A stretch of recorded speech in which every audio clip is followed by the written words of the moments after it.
G'arbdagi manba ishonchlikligi va Uyg'urlar.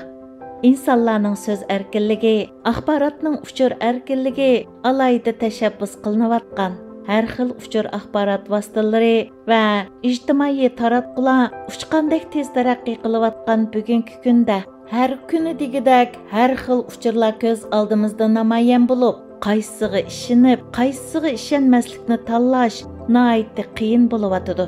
G'arb davlatlarida garchi qonun tuzum nisbatan mukammal, insonlarning qonun ingi nisbatan yuqori bo'lsa-mu, biroq qonunga xiloflik qilish darajasiga yetmagan nurg'un masalalarda yanala insonlarning rostchilligi va samimiyligiga tayanishga to'g'ri keladigan bo'lib, ba'zi insonlardagi samimiyatsizlik va axloq fazilatlaridagi farqlar tufaylidan g'arb jamiyatimi yolg'on uchur va aldamchilikdan butunlay xoli emas. Bo'libmi o'zaro zid bo'lgan har xil uchurlarning ko'pligidan odam ba'zida qaysisiga ishonishni bilolmay qoladi.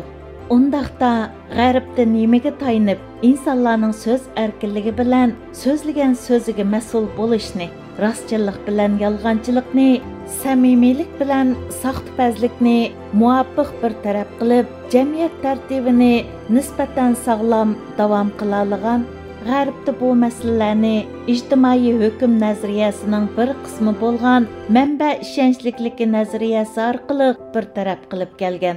Undaqda G'arbdagi bu manba ishonchlilik nazariyasi qandaq bir uqum, u qandaq ishlatiladi?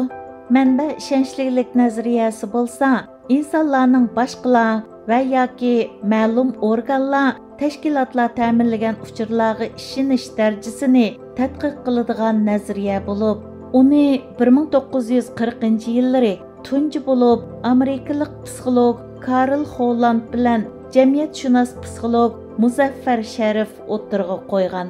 U nazariyada qanday qilib uchur ta'minlaguvchi bilan anglag'uvchi orasidagi ishonchni shakllantirgili bo'ladi degan masala ustida izlanishlar ilib berilib, u jihatda nihoyatda atrofli ko'z qarash va takliflar o'tirg'i qo'yilgan. Ular o'tirg'i qo'ygan uchur ishonchlilik nazariyasida uchur ta'minlaguvchining iqtidori, chiqishqoqligi, tamkinligi, xarakteri va ijtimoiy aloqa iqtidori qatorliq omillarning anglag'uvchilarning uchur ta'minlaguvchiga ishonish darajasiga zo'r darajada ta'sir ko'rsatganligini o'tirg'i qo'ygan.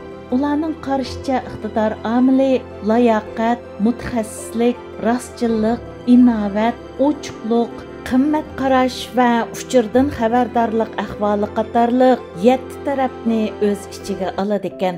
Chiqishqoqlik omili bo'lsa, jasorat, dodillik, so'zlashga petinish ahvoli va ovoz qatorliq 4 tarafni o'z ichiga oladi ekan. Temkinlik amili bo'lsa, hayajonlanish, salmoqlik, jiddiylashish va sovuqqonlik qatorliq 4 tarafni o'z ichiga oladi ekan. Xarakter amili oq ko'ngillik, esdashlik, shaxsiyatsizlik va go'zal axloq qatorliq 4 tarafni o'z ichiga oladi ekan. Ijtimoiy aloqa iqtidor amili do'stonalik, xushxo'ylik va tabiiyati qatorliq 3 tarafni o'z ichiga oladi ekan. G'arbda uchur manbasining ishonchlik darajasini yoki so'z sohiblarining qilgan so'zining salmoqi va ishonch darajasini yuqorqi omillar orqali o'lchash tavsiya qilingan bo'lib, so'z sohiblari yoki uchur ta'minlaguvchida yuqorqi shart yoki omillarning qancha ko'pi hozir bo'lgan bo'lsa, ular ta'minlagan uchurlar shuncha ishonchli yoki ularning so'zining salmoqi shuncha ig'ir deb qaraladi. Ya'ni mundaqcha aytganda, G'arbda garchi hamma odamning so'zlash erkinligi bo'lsa-mu, biroq hamma odam so'z sohibi bo'la olmaydi va yoki hamma odam so'zlagan so'zning salmoqi o'xshash salmoqda bo'lmaydi. Xuddi bizdagi kivaz kuzdan, izzat o'zdan degandek, kimning hurmat va izzatga erishishi va qanchalik erishishi shu odamning samimiyatiga, bilim safosiga, singdirgan ajriga, ko'rsatgan tirishchanligiga, qozongan natijasiga va jamiyatga qo'shgan to'hfasiga bog'liq. Bir odamning davolay deb qo'ygan gapining hammasi gap bo'lmaydi. qilgan so'zining salmoqi bo'lish bo'lmasligi va qanchalik salmoqi bo'lishning ochqichi shu odamning o'zida. Bizda oqsoqollik qilma deydigan bir so'z bo'lib, uning ma'nosi bilarmanlik qilma, so'z salohiyating bo'lmagan so'rinda gapdonlik qilma degandan iborat. Undaqda qandaq odam oqsoqol hisoblanadi? Oqsoqollar odatda mahallada eng so'z salohiyati bor insonlar bo'lib, ular normalda ko'pni biladigan, hurmatga sazovor insonlardir. Undaqda oqsoqollarni yoki kimning so'z salohiyati borligini kimlar belgilaydi? Oddiy qilib aytganda, oqsoqollarni yoki kimning so'z salohiyati borligini xalq belgilaydi. Ya'ni bir inson o'zining bilimi, samimiyligi, rostchilligi, adolatligi, marhamatligi, jasoratligi, salmoqligi va izchilligi orqali xalqning hurmatiga erishadi va jamoat tarafidan oqsoqol deb e'tirof qilinadi. Undaq kishilar yolg'on gap qilmaydi, insonlarga rost va samimiy muomala qiladi. Ularning qilgan so'zining alohida salmoqi bo'ladi. Jamoat ularning so'zlariga ishonadi, ularning so'zlarini e'tiborga oladi. Jamoat qiyin masalaga duch kelganda har zamon ulardan maslahat oladi. Bizdagi manba ishonchligi hukmi tarixdan buyon ana shundoq mahalla oqsoqoli va axloq fazilat diniy e'tiqod asosida davom qilib kelgan. Ya'ni biz mahalla oqsoqollarini har zamon ishonchlik manba bilib, ularga ishonib va ularni o'zimizga o'rnak qilib kelgan.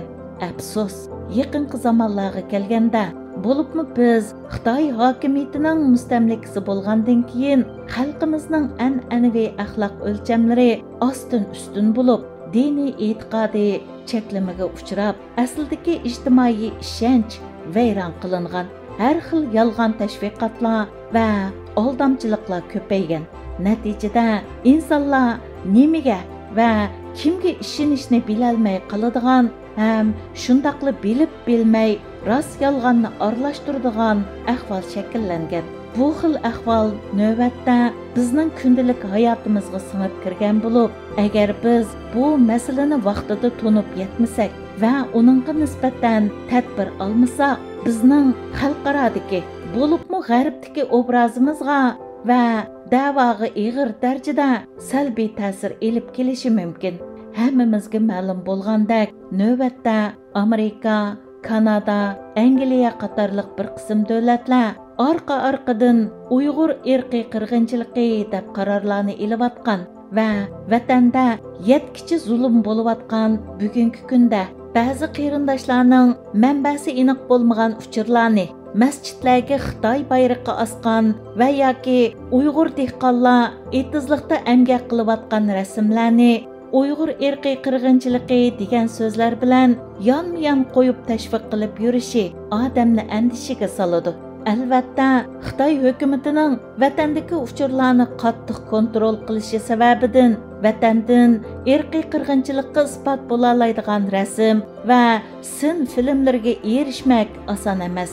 Biroq biz agar isbotga erishmak qiyin deb qarab, manbasi aniq bo'lmagan rasm va sin filmlarni vatandagi zulm yoki irqiy qirg'inchilikning isboti qatorida tarqatsak, oxirida o'zimizning putiga o'zimiz palti chapgan bo'lamiz. Bir qism davlatlarda vatandagi zulmning xarakterini irqiy qirg'inchilik deb bekitgan ahvol ostida, agar biz masjidga Xitoyning davlat bayrog'ini osgan va yoki dehqonlar etizlikda emgak qilayotgan rasmlarni irqiy qirg'inchilik so'zi bilan yon-yon tashviq qilsak, vatandagi zulmning xarakterini irqiy qirg'inchilikdan ko'p darajada tuvallatib bo'lamiz. Chunki masjidga davlat bayrog'i esishni garchi bizga qilingan haqorat deb tushansakmi, biroq nurg'un davlatlarda masjidga davlat bayrog'ini esish normal bir ahvol bo'lgani uchun boshqalar bizni ular da'vatgan zulm shu o'xshaydi deb xato tushunishi mumkin. Dehqonlarning etizlikda emgak qilayotgan rasmlarga kelsak, agar uning kelish manbasi aniq bo'lsa va ular majburiy emgak bilan munosabatlik rasm bo'lsa, u chaqda biz uni irqiy qirg'inchilik degan so'z bilan emas, balki majburiy emgak degan so'z bilan yonma-yon tashviq qilsak, texmi muvofiq bo'ladi. Gerçi bular ko'rinishga noiti kichik ishlardek ko'rinsimi, biroq agar biz mushu xildagi kichik ishlar tufaylidan boshqalar nazaridagi ishonchni yo'qotib qo'ysak, u chaqda u yo'qotgan ishonchni qayta tiklash uncha osonga to'xtamaydi. Chunki Xitoy hukumatı bizning da'voni yolg'onga chiqarish uchun mayli Xitoy ichida bo'lsin va yoki xalqaro bo'lsin milliardlarcha dollar pul sarf qilib bizga qarshi tashviqotlarni kuchaytmoqda. Inglizchada nachar kredit bo'lgandan kredit bo'lmagan yaxshi deydigan gap bo'lib, u deganlik nachar atoqqa erishgandan ko'ra hech qanday nom atoqqa erishmagan yaxshi degan ma'noda. Yana bizdagi kulolmasang hijayma degan aqliya so'z bilan yaqin ma'nodagi so'z bo'lib, uning ma'nosi agar kulalisang o'zingga yarashqidek chiroyli kul, bo'lmasa tishingni chiqarib yijib kulma, o'z obrazingni buzib olma degan ma'noda. Undan boshqa bizdagi yog'och qozonda bir qatim osh pishidi degan ot so'zimi o'xshashla boshqalarning oldida o'z inovatingni yo'qotma degan ma'noda. Chunki boshqalar nazaridagi ishonchni yo'qotmoq bek oson, biroq u yo'qotgan ishonchni qayta tiklamak bek tas. Xalqaroning vatandagi zulmga bo'lgan tunishi va uningga ishonishi hargizmi bizning hayajonlanib ketib tarqatgan, manbasi aniq bo'lmagan uchurlar va yoki rasm, sin filmlarga asosan emas, balki vatandagi ko'plagan xalqimizning hayotiy badaliga shakllangan. Shunga hammamizning u inovatni qadrlash va qo'g'dash mas'uliyatimiz bor. Amerikalik advokat va qonun fanlari professori Michael Josephson mundaq degan: samimiylik bo'lmasa inovat bo'lmaydi, inovat bo'lmasa ishonish bo'lmaydi, ishonish bo'lmasa izchil davomlashgan muvaffaqiyat bo'lmaydi.